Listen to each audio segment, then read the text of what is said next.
ऐसन कुदीन आइल घरे घर रोग समाइल। ऐसन कुदीन आइल घरे घर रोग समाइल। हम हैं कौशल मोहम्मदपुरी। हम सुना रहल बानी लोगन के बीच में आपन एगो रचना कोरोना काल जे भयानक महामारी बा ओकरा से जे स्थिति पैदा हो गई बा ओह पर अपन विचार। ऐसन कुदीन आइल घरे घर रोग समाइल।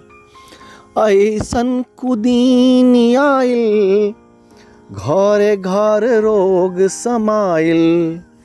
जेने सुनी मिलता बीमार ए सखी कोरोनवा भइल हत्यार।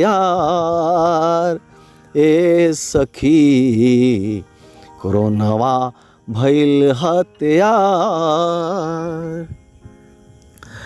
साथी बिछुड़ गइलन संगतिया छोड़ गइलन।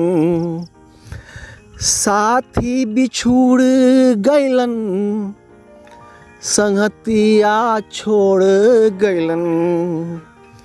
सजना परदेश जाके ओ तहीं घेराई गइलन। सजना परदेश जाके ओ तहीं घेराई गइलन। हित नाता छूटता सिंगार ए सखी कोरोनवा भइल हत्यार। ए सखी कोरोनवा भइल हत्यार। रोजी रोजगार नइखे खाए के अनाज नइखे। रोजी रोजगार नइखे खाए के अनाज नइखे। सर्दी खांसी बाटे निपटत बुखार नइखे। सर्दी खांसी बाटे निपटत बुखार नइखे। दवा बीरो के बा काला बाजार ए सखी। दवा बीरो के बा काला बाजार ए सखी कोरोनवा भइल हत्यार। ए सखी कोरोनवा भइल हत्यार। अरथी सजात नइखे चार कान बारात नइखे। अरथी सजात नइखे चार कान बारात नइखे। कितना के पाप धोई अब गंगा का सोहात नइखे। कितना के पाप धोई अब गंगा का सोहात नइखे। लाश न जरावे सकी सरकार ए सखी कोरोनवा भइल हत्यार। ए सखी कोरोनवा भइल हत्यार।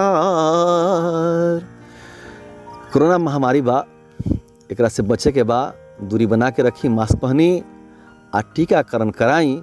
रोवन ये बात के बहुत गंभीरता से समझी। जिंदगी बहुत दुभर भेल जा रहत बा और ये बात के हमनी के अपना बाल बच्चा खतिरा जिए खतिरा ध्यान धरी। आगे देखी कि लीचिया में फर धैलक अमवा त पाक गइलक। लीचिया में फर धैलक अमवा त पाक गइलक।